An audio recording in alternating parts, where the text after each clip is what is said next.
Hello and welcome to the Peak Endurance Podcast. My name is Isabel Ross. Well, not anymore. Yes, I am now married. I know it just sounds weird just saying that. And it is now Isabel Tate. So if you are looking for me on socials, look for Isabel Tate, Tait. So now I will have to, for everyone, whenever I tell my name, spell my first name as well as my second name. Anyway, such is life, isn't it? I'm sure there's worse problems out there. Anyway, so there's only been a 1 week break because I just had to interview my friend in Canada, Lourdes, again. She's always fun to have a chat with, and it's just a great chance for Lourdes and I to catch up, of course. But that's not the only reason I do it. She was posting that she had been doing she had done a burro race, and when I first got to Canada, I remember one of the guys that was in our group had just done a burro race as well, and I was completely intrigued by it. And burro racing is where you race with a donkey. I know, right? So I thought maybe you guys would like to hear about it because it's a bit wild and wacky and out there, but looked like so much fun. And you'll be able to tell from what Lourdes says that it was heaps of fun. Certainly, Ron and I will have to give it a crack one day when we're over in the States. And like I said to Lourdes, geez, they have some great races over there, like just something different. And I wish we had some fun sort of things, because, racing is hard work, the ultras we do and all the shorter races, and they're tough and we push our bodies and it hurts and all that sort of good stuff. It's great to have a challenge, but geez, it's also good to do something just for fun. And I guess running with a donkey, unless you're actually one of the competitive people like we talk about in the pod too, it's going to be one of those things where you're not going to be competitive. You don't have a chance. You don't even know what your time's going to be because it all depends on the donkey. So it can't be serious. It has to be fun. So to me, that's the perfect race for having fun. Anyway, have a listen. We have a good chat about it all, and I'm sure you will find it fascinating. And if you're ever going to the States in the future, look one of them up and have a go. I'll put a link. She sent me a link. I'm not sure if she sent me a screenshot or a link. I'll work it out. A link to where the races are. I can't remember now. It was like a lifetime ago before the wedding and the honeymoon. And I'll put that in so you can see where the burro races are for your next trip to the States. So yes, before I get to the actual body of the podcast, which is the interview with Lourdes, my running has been fine, on the day of the wedding, we did a cheeky little 30K run in the hills, get some miles in. And then we went off to Port Douglas and did pretty much nothing. It was just so hot and humid there and the running. It was beautiful and flat around Port Douglas, but it was so hot. I don't cope well with the heat and humidity so well. We did a fair bit of riding, cycling. We did 110 Ks, which for us is quite a lot. When I was a cyclist, I was doing, 600 Ks a week. So in reality, it's not a lot. But for us, and these were not top of the range bikes, let me assure you. They had V brakes. And I'm used to disc brakes, and they look pretty damn rusty too, let me assure you. I was not wanting to get into any dicey situations, fully rigid, because I saw people were hiring mountain bikes. Like, what's the point? We weren't going to go mountain biking. We just wanted these for transportation. And so we did, we cycled out to Mossman Gorge, which was, a 19, 20K ride each way. Mossman Gorge was a bit underwhelming because very touristy.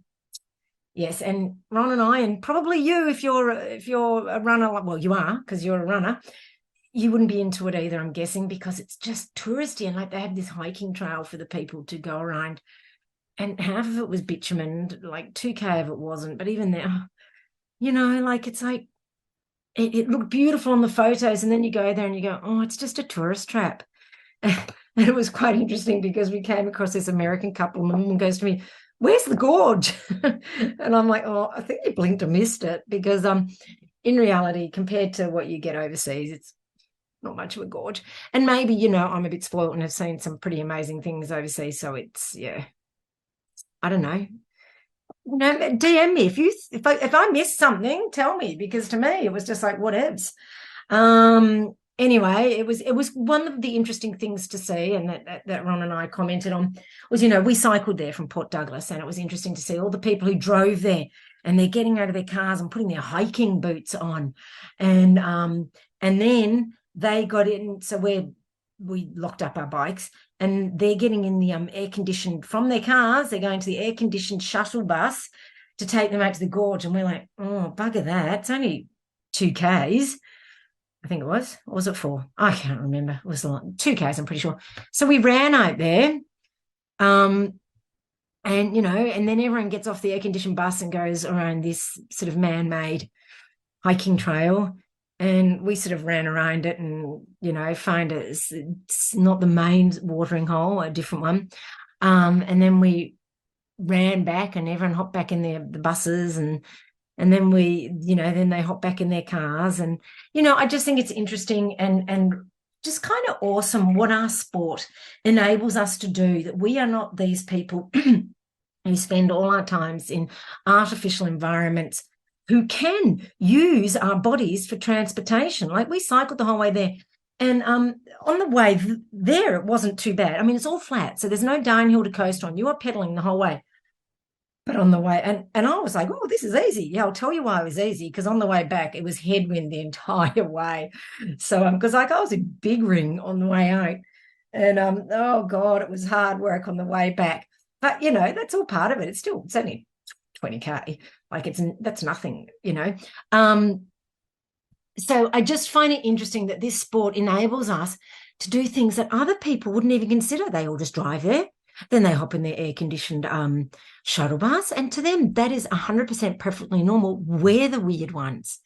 So, you know, if you've had experiences like that, please do comment on the podcast post for this, or DM me. I'd love to hear about it. Like, I am actually interested, and I just, you know, maybe I'm being, you know, overly critical of other people, but I just think it's kind of sad that people don't use their bodies the way it's designed to do. And I'm not talking even about, you know, whether or not driving, whatever, you know, environmentally. Like, to me, that's not the issue here. It's about, you know, using our bodies for what they're designed to be used for, which is movement.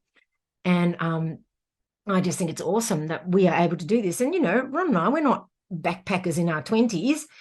We're middle-aged. God, that sounds terrible. But we are. If you think about it, we're middle-aged and we're doing all this stuff, and I don't know. Let me know what your thoughts are on that one, because I find it fascinating. I'm a big person who loves to people watch and try to understand the human condition and the human psyche and what motivates people, and, you know, to do certain things. Like, I find that infinitely fascinating. So, you know, if you have any thoughts on that, please do let me know. So, yes, so we went to Port Douglas, and, of course, you know, it was beautiful weather, a little bit of rain here and there because it's tropical. And then, of course, we fly back to Melbourne, and, oh, my God, it was like 12 degrees, pissing down rain, stuck in all this peak hour traffic on the way home. It took us forever, you know, and there's virtually no traffic in Port Douglas. And it was just like, oh, we're back. Oh. But then the next day, you know, we got up to go for a run, of course, because what else would we do? And just 20k, because, you know, because we've got the 100k at the prom next week. And, oh, my God, like I said to Ron, it's just so nice to feel the cold air on your arms. And that's something I really love living in Melbourne, is the cold air. So as much as I whinge about the cold, A, I prefer to run in it, and B, I don't know, it kind of invigorates you, whereas I find the heat and humidity quite draining. And I totally admire people who live up there and run in it year round. Well, I guess it's not year round, that humidity. There is a dry season, but still, if you live up there, please tell me how you cope with it. I was saying to Ron that surely you must adapt to a certain extent, because I don't think you can fully adapt where it's like, oh, it's as if it's nothing. I think it must still always be a little bit of hard work. But tell me, from someone who has lived there for a long time, all their life, whatever, do you adapt, or does it always still feel a little bit hard? I'd be interested to know. So anyway, yes, as I alluded to just before, we have the prom next weekend, and Ron is actually going to run it with me. I know he was umming and ahhing and that sort of stuff. So yeah, I have a sore heel, which I interestingly got after, oh my God, mental blank, Buffalo. And like during the race, it didn't hurt. The next day, it didn't hurt. Got up Monday to go to work, didn't hurt. Drove in the car, it's my accelerator foot, and the back of the heel from having the foot on that angle for the accelerator, got to work and I was limping, and I've been limping on it ever since. And some days it's incredibly painful, some days it's not too bad. So yeah, like I don't know. Anyway, we'll have to see. So Ron might be taping my foot. I'm not sure if it's plantar, because I've had plantar before, and that's, walking on my toes help, but walking on your toes actually for me makes the pain even worse. And it's like the heel is also sore to the touch. Like if I'm running on the trails and the shoe moves on my foot, oh my God, that is painful. So I really don't know. Yes, I will get it looked at some point. I'm very good at telling other people to go see somebody. I'm absolutely useless at it myself, because I know my body, and it kind of just figures things out and fixes it, after me whinging for a month. Anyway, we'll see. I am using the red light therapy on it, and that has helped a lot, but I probably didn't use it over the break that much. So, yeah, anyway, we shall see. We shall see. I'm seeing someone on Wednesday, actually, so we shall see what they say, and I will let you know. So we've got the prom. 100, and fingers crossed that the weather is not horrendous, because it's the prom. I'll just look at the weather now, and you can get anything with the prom, can't you? So Saturday is a low of 8 with a top of 10 and a 60% chance of rain, which sounds delightful. And the rain should all be around lunchtime-ish, so from about 11:30 till probably about 2. Which is not too bad. And it's only 8 mil. That's not horrendous, is it? I don't know. Anyway, so it is what it is at the end of the day, and that's what we take mandatory kit for. And we'll be taking all of that. Now, if you have a chance, I would love it if you could go and rate, review, and subscribe to the podcast. Lisa, an ultra runner from Sydney, I think I know who you are, has said, fab podcast for endurance running, and given me 5 stars. Thank you so much, Lisa. And has written, Isabel has a wealth of knowledge and experience on endurance running and events that she shares through this podcast. Love the variety to the episodes and balance between Isabel interviewing guests and her own experiences and learnings. Definitely worth listening to. Thank you so much. I really, really appreciate that. And looking at my chart positions, I've dropped 4 in Mexico, which is interesting, and a couple in France, but, I'm also in Hong Kong, showing up there. So isn't that interesting to be, and in Britain, I'm in the charts there. But who would have thought, that people in such a variety of countries are listening to me? I don't know, who would have thunk it? Honestly, not me. But I find it really awesome and gratifying and pleasing, and I'm so glad that people from other countries are listening. And I'd love it if you would write a review or something, just to let us know what you think of the pod and why you choose to listen. But I really do appreciate, that it's that this podcast appeals to a variety of people, which is brilliant. So that is the intro. I'll have to get another intro made, won't I? A proper one, because it says Isabel Ross. Not that it matters. I'll interchange between the two. Whatever. That's not very confusing, is it? Just interchanging between the two? Not at all. Anyway, next week's pod will probably be me and Ron talking about the prom and how awesome it went. Fingers crossed. Because it'll be race number 3. Now, I have got also then race number 4 is Princess Park, which I have not entered yet, because, it's one of those things. I don't want to enter all of them and then find, I get an injury or something after one. So I'm entering them one at a time. Although I have entered Ultra Adelaide because it had early bird prices. Anyway, that is that. Thank you for joining me for this podcast. Enjoy the chat with Lourdes. I'm sure you will. As always, she's an absolute blast, and I just love her to bits. And she's always so much fun to talk to. Anyway, enjoy, and I will catch up with you next week. Have a great weekend of running, whatever it is, track, trails, roads, you name it, enjoy it, and I will catch you next week. Bye. Hello, Lourdes. Welcome back to the pod. Hello. So we've got you on again. We were just saying before we started recording, you're becoming like a regular guest. I think the only other person who has been this regular has been Matt Fitzgerald. Oh, wow. So you're in good company. Yes. So the reason I got you back on, because as everyone knows who's listened to any of the podcasts with Lourdes on it, is she does all these amazing races, and you've done an absolutely amazing one, a burro race. Yes. So can you? It wasn't long. It was short. It needs to be long, but do you know what?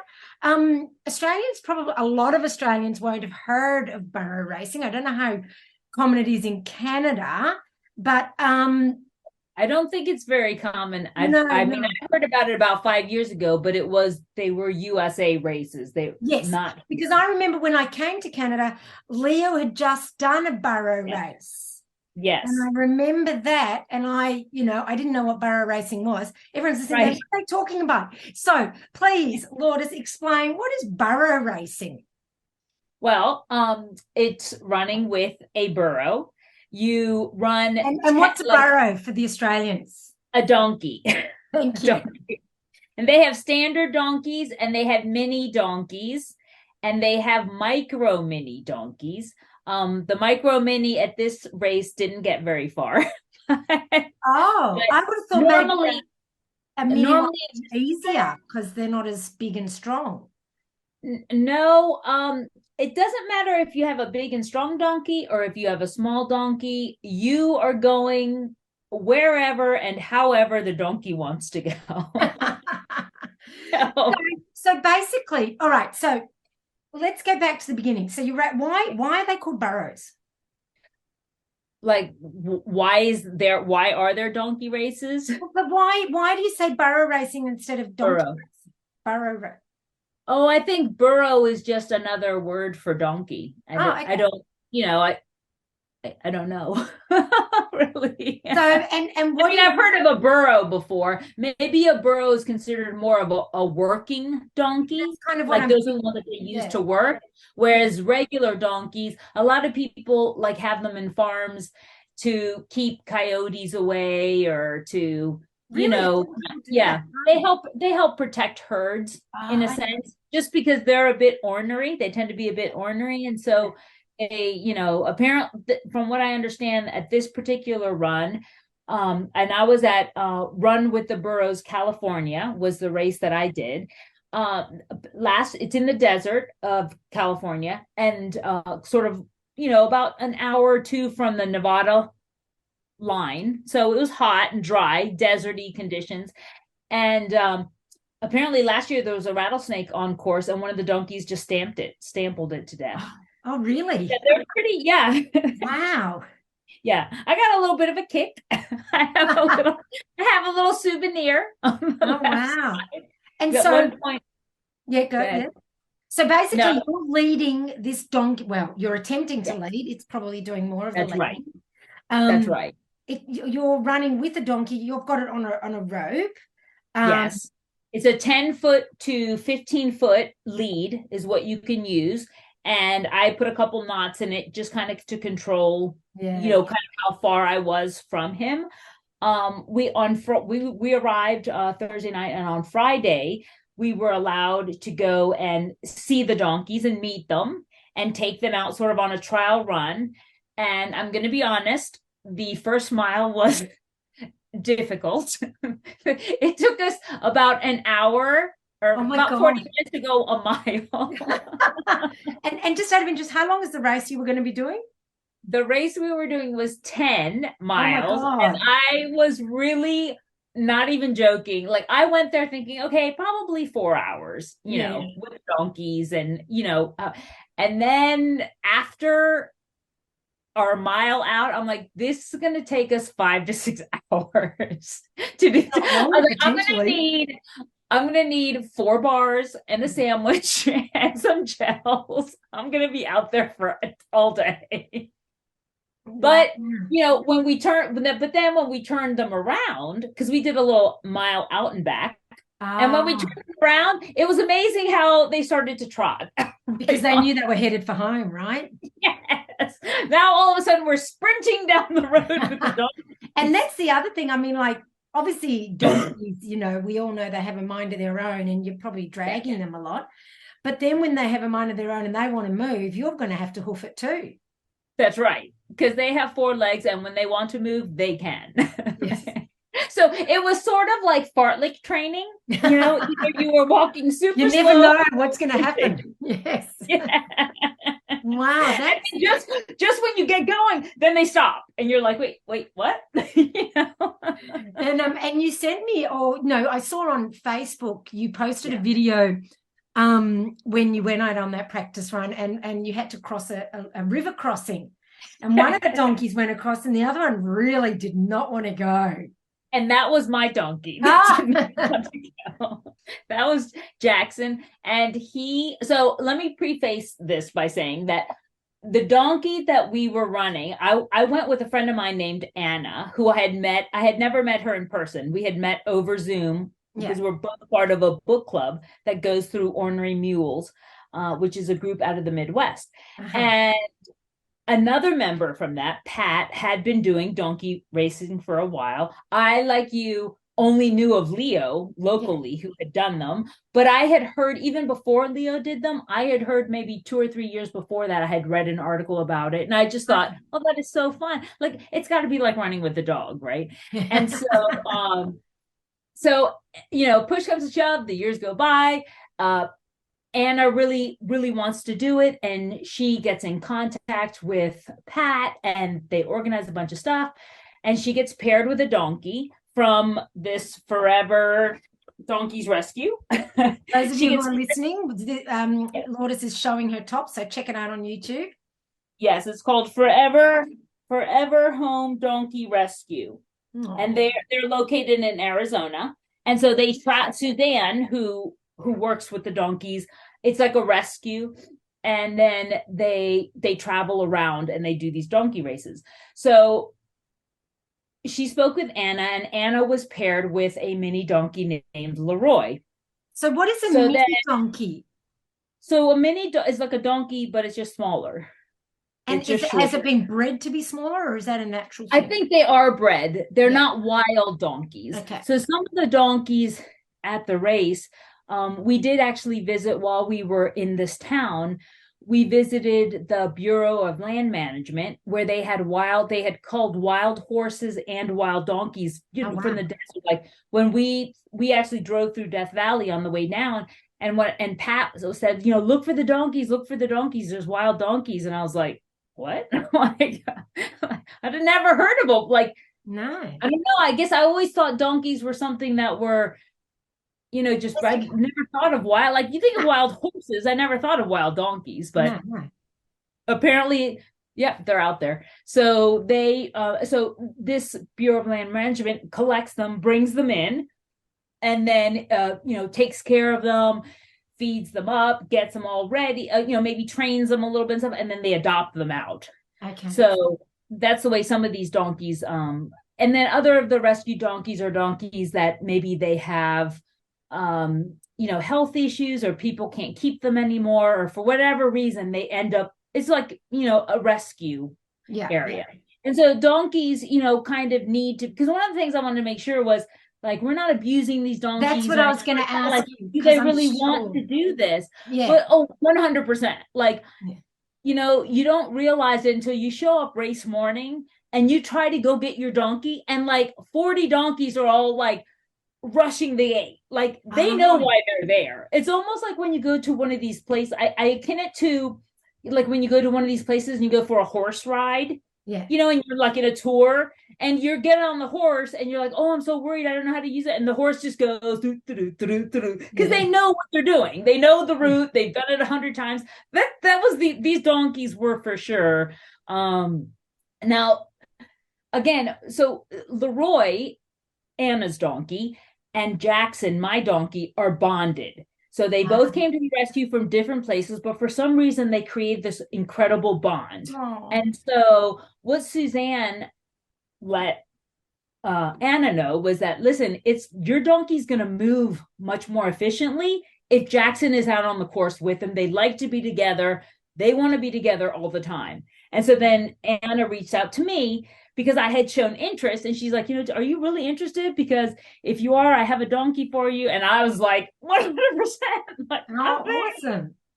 So, we didn't care. Like, we weren't going there to win it. We just wanted to go and enjoy and see what it was all about. Right. And honestly, arriving and seeing the big donkeys, it was a bit intimidating. Like, these men, like, they couldn't, like, this one guy, he was young, probably in his 20s or 30s, and we were out training, and we just went out and we came back, and his donkey was just standing there. Like, it would not move. And he's just like, he's pushing and he's pulling and he's, yeah. So it can get pretty tricky. And sort of the video that I sent you also, it just kind of shows, like, Ryan Sands and that other guy, like, they're elite runners, right? Yeah. But it doesn't matter how good of a runner you are. It really has to do with how well you can motivate your donkey to move. And they did. How do you motivate a donkey to move? Well, what we learned after sort of the fiasco of the first mile out and back and the water crossing, one thing that I noticed also was, whenever Suzanne came around and was like, hip, hip, like, go, they were like, doo-doo, and they went. And then she would walk away and we'd be like, hip, hip. And they just looked at us like, well, who the hell are you? So they knew who the boss was. Yes, that's right. They definitely, so you knew that they kind of recognized, you knew that they kind of remembered. I mean, they are smart animals and they're working animals, right? Yeah. And then, Karen, who is the race director, she also has a local, like her home, she has donkeys and some of her donkeys were there. And then a girl, Amber, came down from Colorado and she brought donkeys. And when she arrived, she kind of gave like a tutorial, like a 30-minute tutorial on, and they gave us some really good pointers about, which is all the things that we did wrong the first time. Don't get in front of your donkey and pull on the donkey. Okay. Don't like look at turn around like this and look at the donkey and try to pull, because to them, if you turn and you look at them, that means for them to stop. So we, and the one guy said, you want to stay sort of at their shoulder, kind of behind their shoulder, and then you have the thing and you kind of lasso it. And so they see that thing move, and then you say hip hip, and then they start to trot. And I noticed that as soon as I started to trot with Jackson and we caught up to Leroy, it would make Leroy go.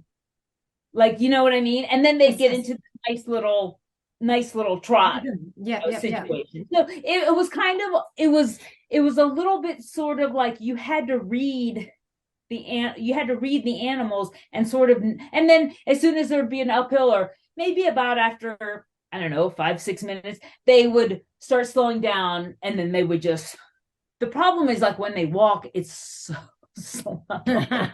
It's like you're just like, oh, please, just a little trot. Come on, hip, hip. And when they ran, like, what sort of pace were you running?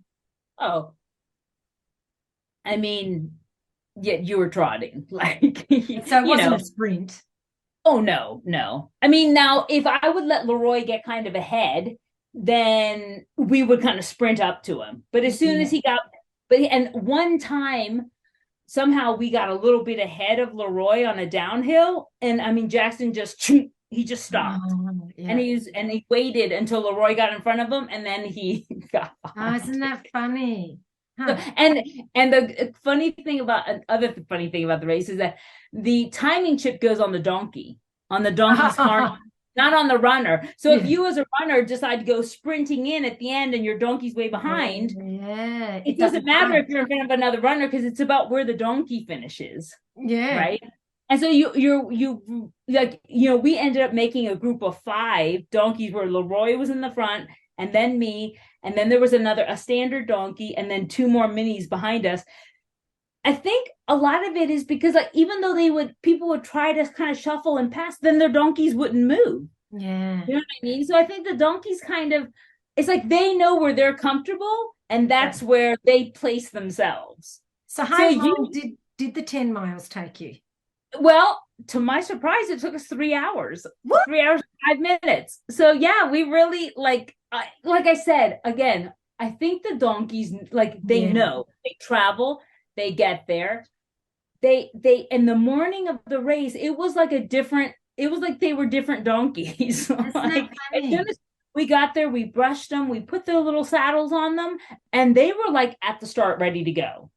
Right? Huh. Like they were just, so I think do you think they actually enjoy doing it? I do. Now I think our donkeys did. Like we weren't like sprinting or trying, I think the ones who are sprinting or, if they're maybe those donkeys aren't, but I feel like our donkeys pretty much were doing whatever the hell they wanted to do. And we were just along for the ride. Like there was even an aid station halfway through the 10 miles. And we gave them water. We tried to give them water. They didn't, because I was going to say, did they eat or drink anything in that time? Well, like, every now and again, like Jackson especially liked to go and eat some little grass or whatever. The girl behind me had a standard donkey that didn't have a saddle and it would stop and roll. Oh. So she's like going along and then all of a sudden it would just drop and it's like, rolling. Oh, wow. Around.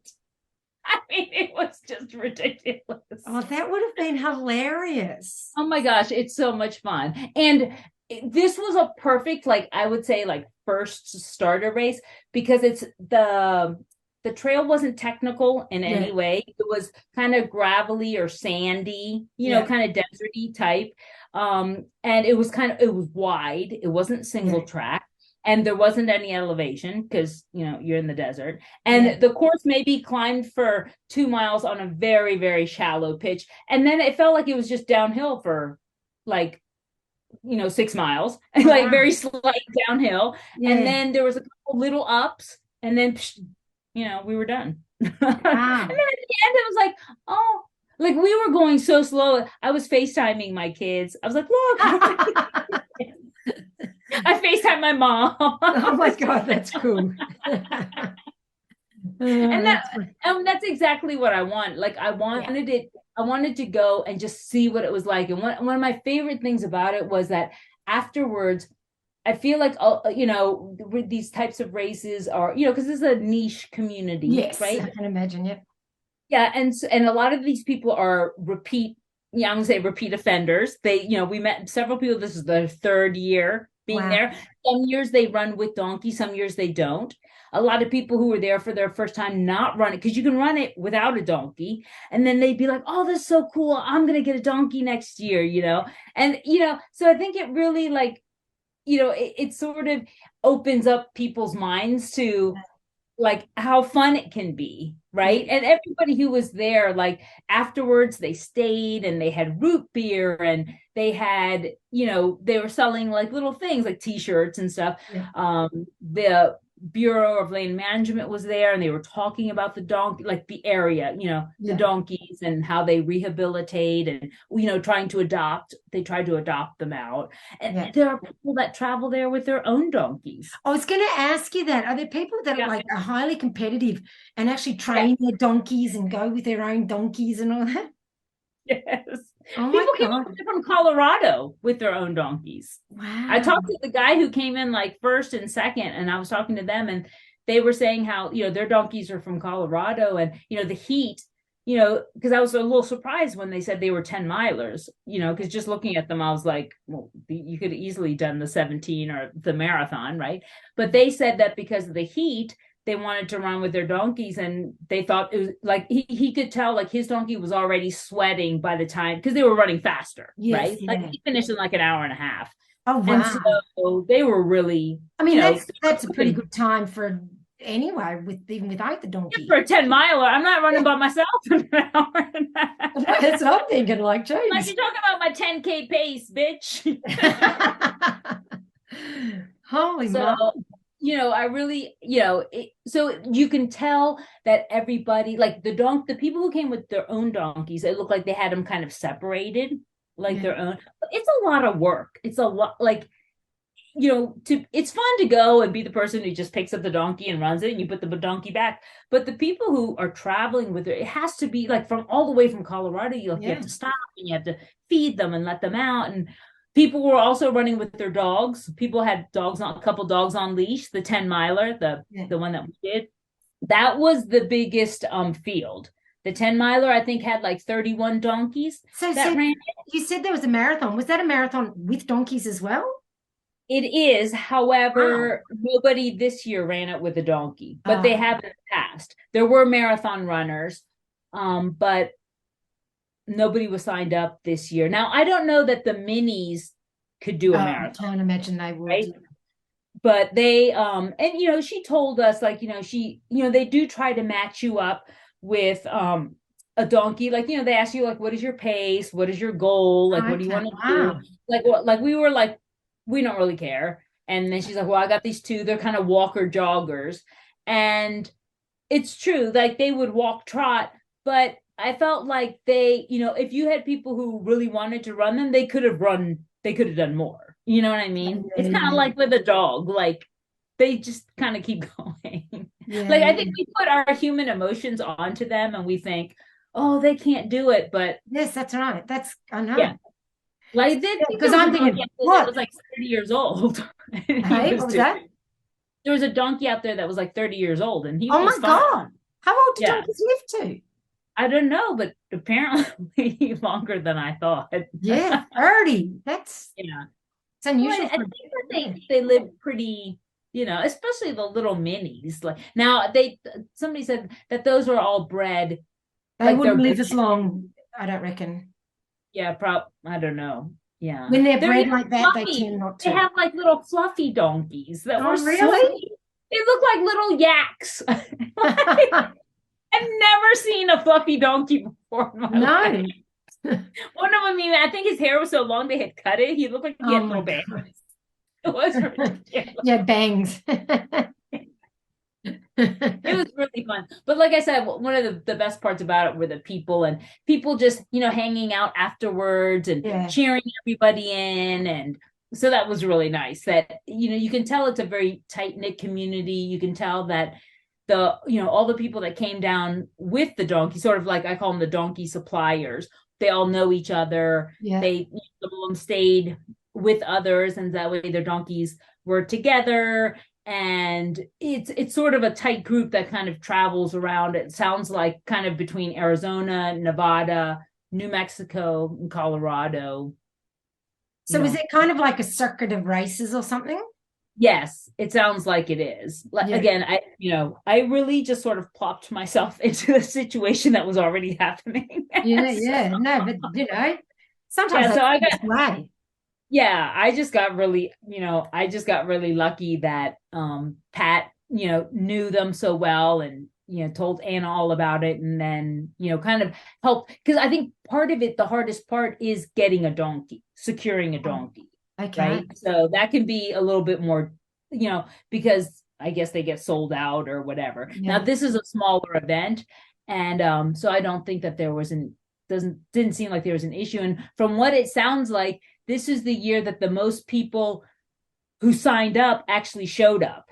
Oh, okay. Now you always have no shows and stuff, Yes, yes. but this year it seemed like a lot of people. Apparently, last year was like 95 degrees, so I Oh, don't know if heat, caused some yes. issues. But yeah, no, this and it was very, very well organized. Like I said, like being able to go there and hang out with the donkey. I mean, when we went to go get the donkeys the second time after the official training, like they kept running away in the bed. I'm like, oh my God, they hate us.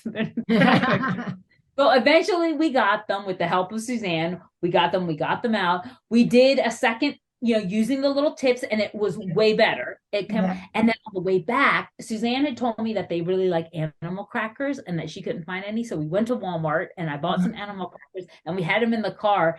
And so when we came back, I'm like, Anna, let's give us some animal crackers. And that way tomorrow they remember us and they like us. And they did. I really think it helped. Oh, that's awesome. The next morning they came, like we went up to and they came right over to us, and There we you were able to take go. them out, and we just brushed them, and yeah, it was. So when you entered the race, did the entry fee include the hire of a donkey, or was that something separate? No, that was separate. So this race was $75. Yeah. And then to hire the donkey was 200. Oh, wow. And then if you add a saddle, which the only way to place is if they're saddled. So Why? you can run for the donkey without a saddle, but then you can't place. Why? What's the difference? I don't know. I don't know if it's just that's, sort of like the way The tradition. Tradition, I think probably. Yeah. Because in their little saddles, they have, like a pick and a shovel, like mining gear, like gold, because it takes it back to like the gold mining days. That's what it's supposed to sort of, embody, I guess. So I think most of the people who are out there, and you had some people who kind of worked as teams, like one of them had a donkey, but the other was just a runner, but they were together. Like, it was like a team specifically, but they worked together to keep the donkey moving. Okay. Yeah. So that was really fun. So, I mean, I guess, but I figure that most of that money a lot of it has to go towards the traveling and, pay to feed the donkeys. And, it's sort of basically almost like a donation, because these people, they're, I assume, like nonprofit rescue type. Right? So, because I think the company that you got the goats from, they weren't located in that area. They follow the circuit. You mean the donkeys? Yeah. Yes. Yeah. That's my donkeys, for example, come from Arizona. Okay. There was the one local lady, Karen. She's local, and her donkeys were from there. And then the lady from Colorado, Amanda, came down, and she had quite a lot of donkeys, like really good ones. And they came all the way from Colorado. I mean, it was like a 2-day trip. Oh, is it? I don't know American geography. Yeah, or Amber. I'm sorry, not Amanda. It's Amber. Amber Watt. She came all the way from Colorado. So Colorado's not just below Calgary, but you know what I mean? Like, it's I have been there. Just I think it's like a 2-day trip. It was like a 2-day trip for them. Wow. And so how do they transport the donkeys in? Is it like a horse, like a horse trailer. Yeah, a float. Yeah, there was a corral sort of set up, and they had like I'm assuming it was a temporary corral. They had it set up for them, and they had feed, and they had like the big grass, and then big tubs of water and stuff for them. Yeah. Oh, well, there you go. And so tell us, some other sort of things that happened out there on the trail with the donkey.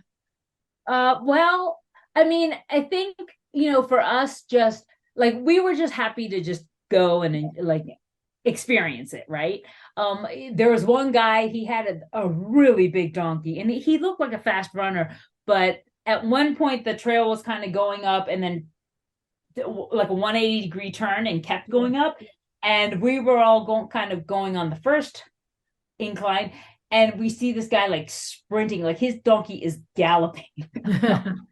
And at that moment, we were all very happy to have mini donkeys. Yes, yeah. I'm like, because, if the donkey got away from you like strength-wise, you could kind of stop it. Like, I felt like I could control my donkey, I do feel like, a bigger donkey, it's really going to go where it wants to go. Like, so you have to have like the people who were there, who were like the fastest ones and winning. A lot of them had their own donkeys, or there were people who practiced with donkeys, and they really knew like how to control them and get them to do what. I never felt like we had an issue of making them like like ours didn't just stop, Yeah. like they didn't want to move.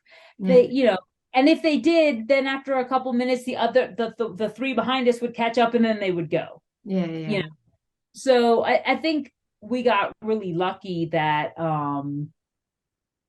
they worked so well together and that we were willing to stay together, Yeah. right? To keep it going because we were just doing it for the experience and just kind of to have fun. And I can imagine that if you had your own donkey that you raced with regularly, you would obviously have a bond with the animal and That's you would right. understand each other, and the donkey would know, like, it would almost want to win too, like if it was used to that sort of thing.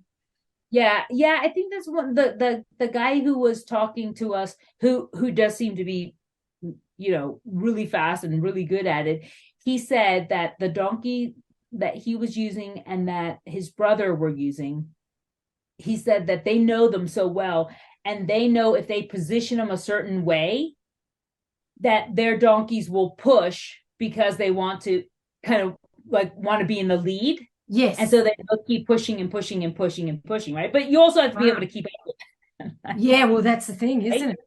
Yeah. Yeah. So, I mean, if you get a donkey like that and you're not, that would, I think it's good to either have a bonded donkey to another and you don't care about pace and you're just going to enjoy it, or you get a donkey that's a little bit more independent and you feel confident enough that you can get it to go, Yeah. right? Yeah. But I mean, it's easy for me to say that, but I didn't have an independent donkey. No, I had one that was bonded. And so it didn't matter. Like even at the water, like when we stopped at the aid station, Leroy went to get water and I was somewhere else. And Jackson like yanking me over because he didn't want water. He just wanted to be like next. Like I can send you this picture. He had his head like this, like under Leroy's face. Like they just have to be.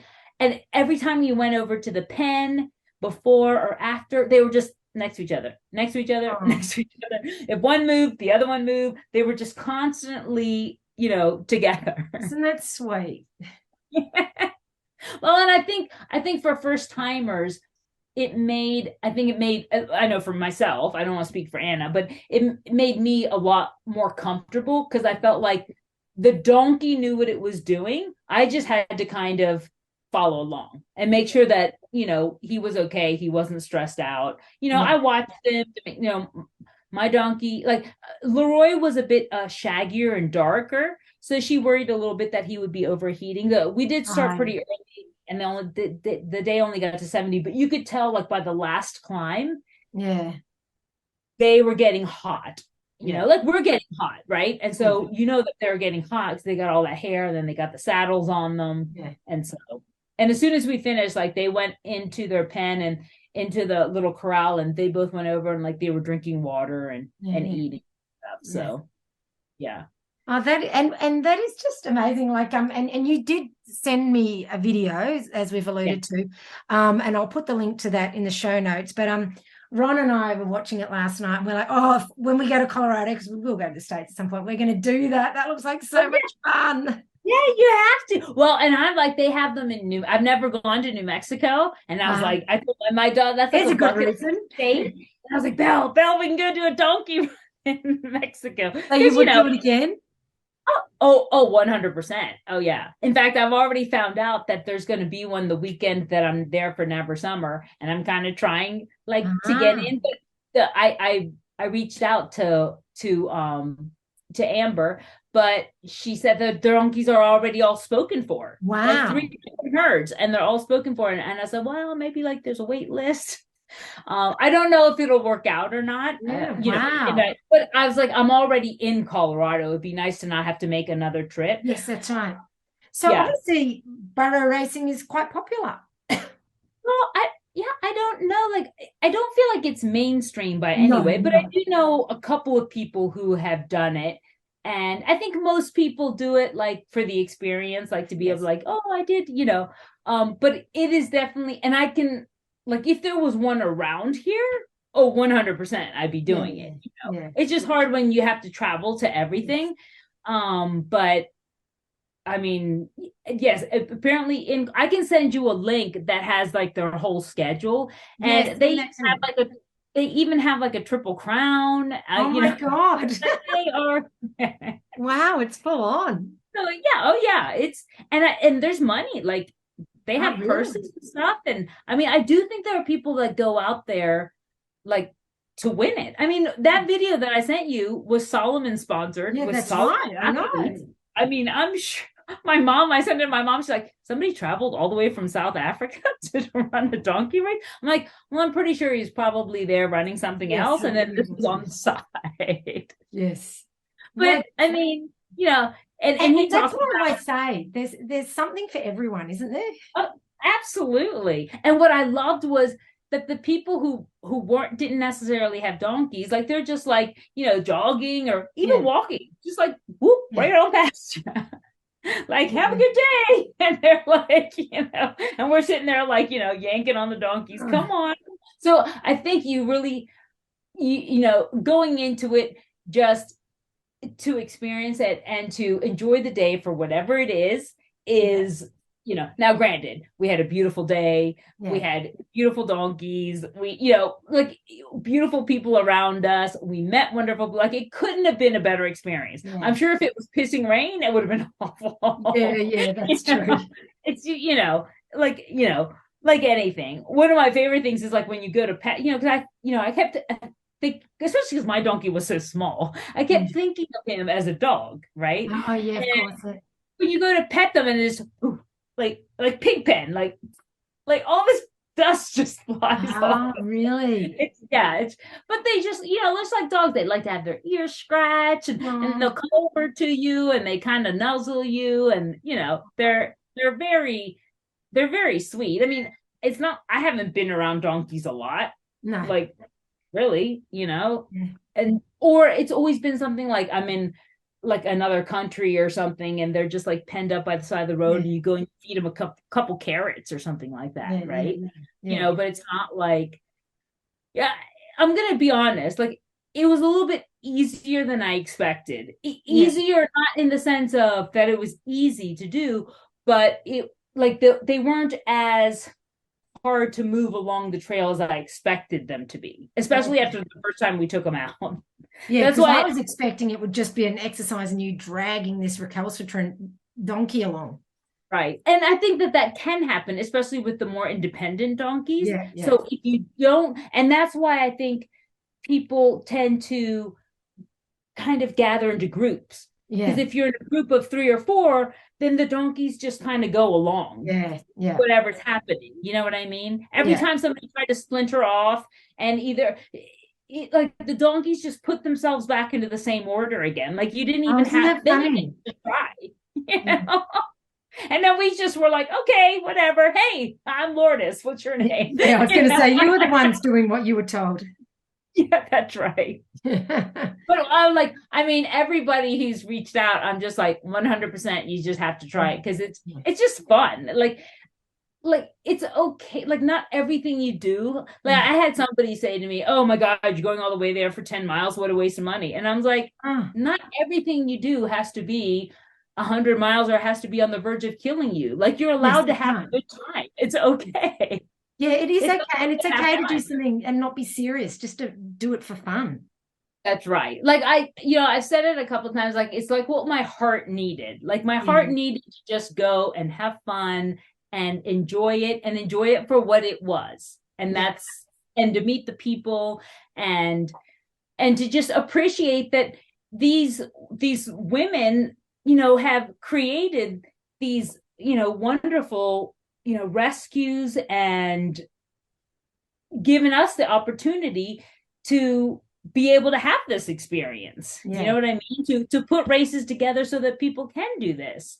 So I was just very grateful for that to them and that they trusted me, be like me trusting somebody with my dog, right? Like they trusted me with their donkey. I mean, not for long, but still a few hours, it was, it was really fun. Like I can't, and this group, and it's in such a pretty area. Like when we flew in from Vegas, we drove through Death Valley to get there. It was a bit of a detour, but there's so many different options of places you could detour and see some, like it's in such a great area because it's it's somewhere that's easy to go to have 3, 4, or 5 day holiday. We met a beautiful couple, Petra and Louis from Squamish, out in Okay, BC. cool. And she had read a book about it, and Oh, wow. so they went and they just loved it. And then they were doing like a 3 or 4 day holiday in Vegas. Like she sent pictures. They were like in Red Rock Canyon, and so it really is. And this one especially is a good time of year, April. There, to get away from Calgary, like to have flowers and just a little bit of heat, almost a little too much heat. So you want to get that. Yeah, well, because you certainly wouldn't have been acclimatized to that. No, and that's another reason, right? Like I wasn't. In 70-degree heat with 7% humidity, I was like, yeah, I'm not, it's hot, right? Yeah. So, but it's really nice to just go and enjoy. And it's a good time of year because there was nobody in Death Valley. There were no crowds, no people, so it was it was really, really nice. Definitely somewhere I would definitely go back just because it was a nice area, and I would love to be able to take. I think, I went by myself, but I know Lee would like the area, or Belle wants to go. It'd be a nice area to just go and explore a little bit of the area as well. And you're not, 10 miles, 17, even if you did the marathon, like you can still do something the next day. Yeah. And that's the thing, because when you go somewhere, a destination race, and you're doing 100 miles or more, you're too stuffed afterwards to do anything else anyway. So it's that's all you do for the trip. But at least you could do other things too. Yeah, that's right. Yeah, you could do a couple things before, a couple things after, and know that you have this just fun experience waiting, Yeah, no, it sounds perfect to me. That sounds awesome. Well, thank you so much. Now, I will grab some photos to share with people. Like I'll take them from your Facebook or whatever. Yeah, sure. As long as you don't mind, just so people get an idea of what was going on for you. Yes. But I certainly, when I first saw a couple of photos, I'm like, look, Ron Lourdes is doing a Burro race, and we've been following your journey and getting all so excited. Well, and I'll send you one. I'll send you one after that's from the finish line. Oh, yes. Willie, who was in the video, he was there, and somehow he ended up with 2 donkeys, but one of them got away from him at the end. So I ended up coming across the finish with 2. I had a big one next to me, and then Jackson was, on the other side of Leroy. But it's the nice thing about the picture is that you can really see the different sizes of the donkeys. Yeah, that'd be good then. Yes. But it was fun. I mean, I just can't. I don't know. I can't say enough about it. Like, but if I could do one next week, I would. Oh, wow. Yeah, no, very jealous over here. So that's why I thought I've got to interview you like that one. They don't have those.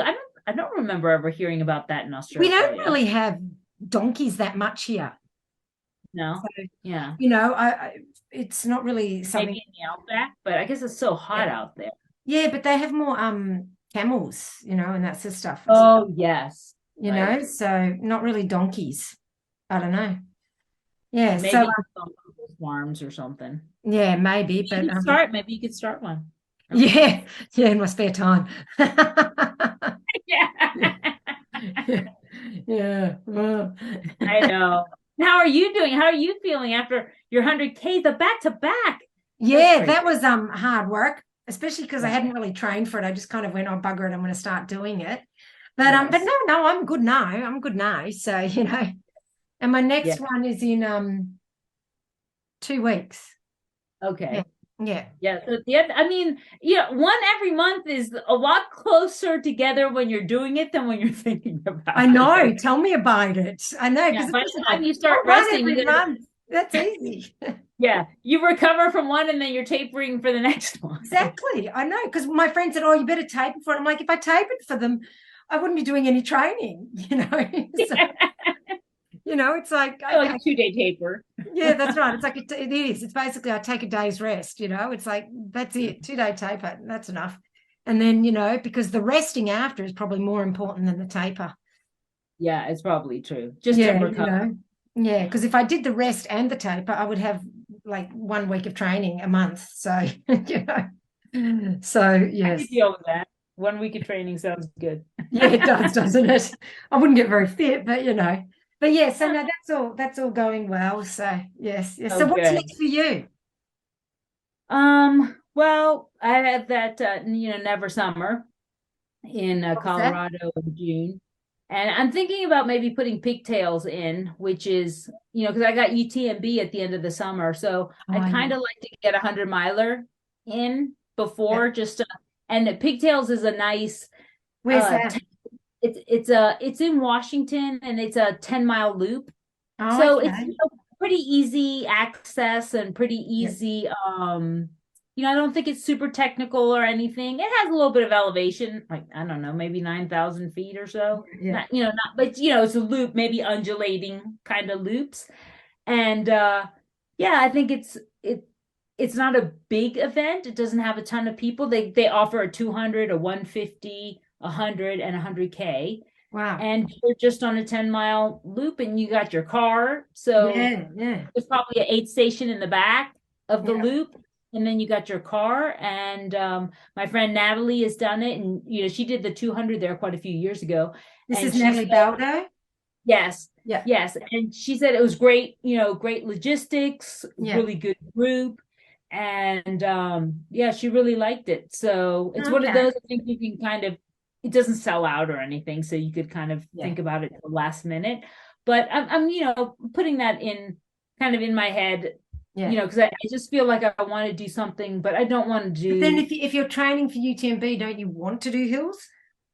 well, yeah, this would be just for the distance. Yeah. It Okay. just to get me, just to get some distance in on the legs Kind of and then thing.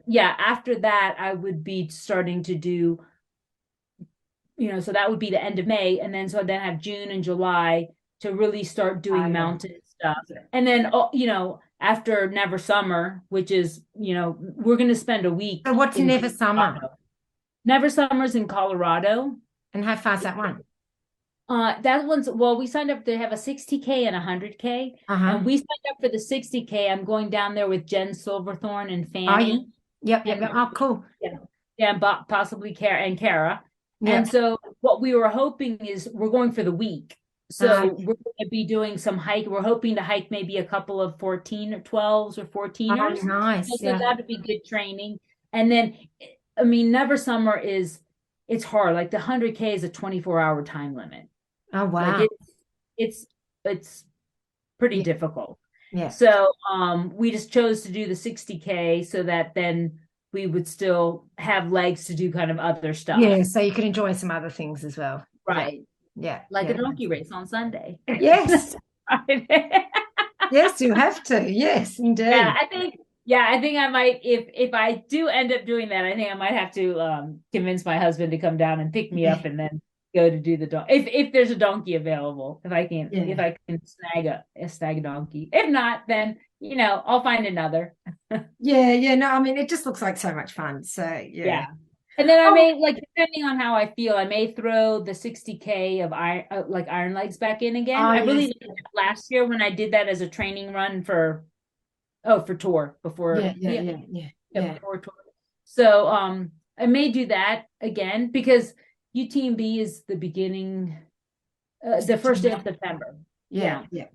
But I mean, I know me too. Like, I'm not going to be running UTMB. I'm going to be, hiking it because it's at elevation. And so we are going to go a week ahead of time this time, not go so close as we did to tour. So hopefully. And who are you going to UTMB with? Just my husband and my brother. Okay. Yeah. And then we're gonna and then I'll be doing the Camino, the Portuguese Camino. So awesome. Yeah. Brilliant. That'll be fun. Yeah. Since I'm there and I have a couple weeks holiday and then just go do that. Yeah. That'd be amazing. Yeah. Wow. I always get I'm trying to do like some different things, like I love, I like racing. Not racing, but I like running events, but the events that I tend to go like veer to are always like so hard and they're, so they are. And I just trying to be a little kinder to myself and to be like, hey, you know what? It's okay to go do you something. Don't always have to suffer. Yes, that's right. Yeah. You don't have to suffer. Now, granted, I don't think of it as suffering. I like being in those situations. Up in the mountains, and I think it's beautiful. And I'm not trying to run them or win them, so I'm more than happy hiking them, right? Yeah. But I just, I just want to be able to go into them like feeling strong and prepared, and so that on the day, like I can just enjoy the day. Yeah. That's kind of what I do. Question for you, because you do go into them not to win them, obviously, Yeah. as you've said. So what is your reasoning then for doing them when you could just go do an adventure and not pay for an entry? Like what is your reasoning then? Do you know what I mean? Yeah. I think it's because they're sort of, well, one, it's way easier if it's an event. There's a lot less planning that has to be done. True, All of that is done for you.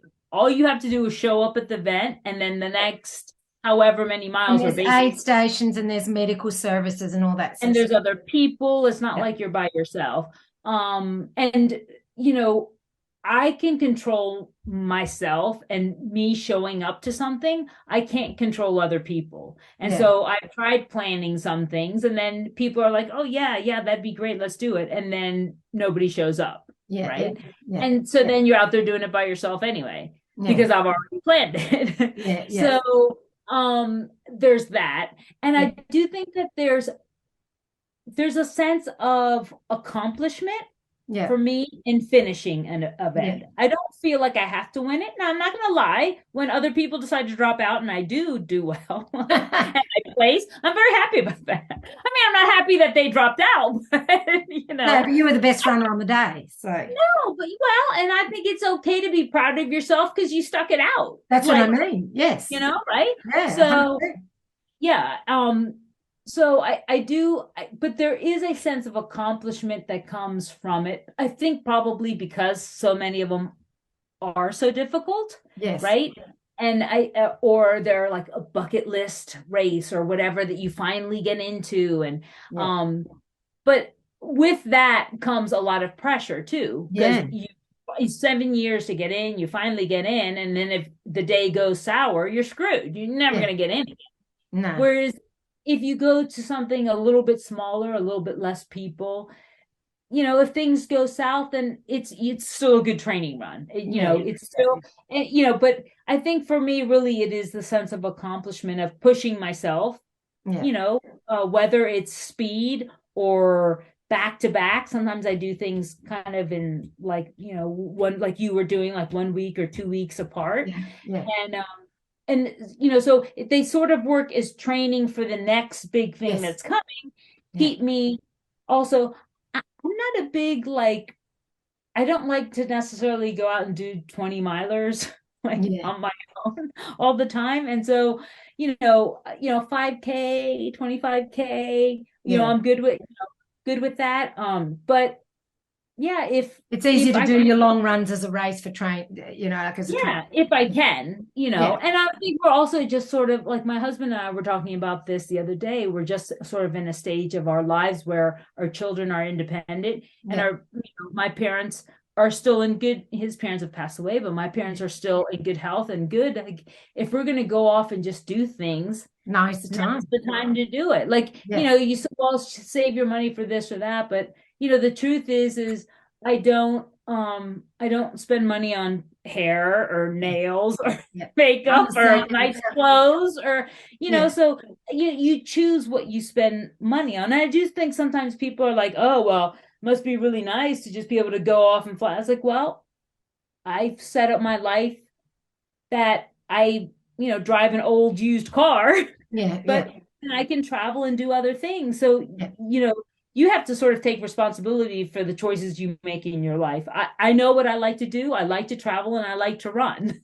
So if I can travel and I find a run that's local, or especially now that they're getting back to that feeling of small families and people are happy to see you. And you know what I mean? It's just, it was a little bit right after COVID. It was a little sad. Some of the bigger races you'd go and what you remembered in your mind, like, oh, everybody gets together for breakfast after, and that was all gone. So that made it really all about the run. And I've never really been all about the run. I sort of feel like I've been about the whole experience and the community of it. And so now that that's coming back, I feel like I'm even more inclined to, just like when my husband says, "Oh, I have a meeting or I have to be in the States for this," I'm immediately on ultrasound. Like, let's see.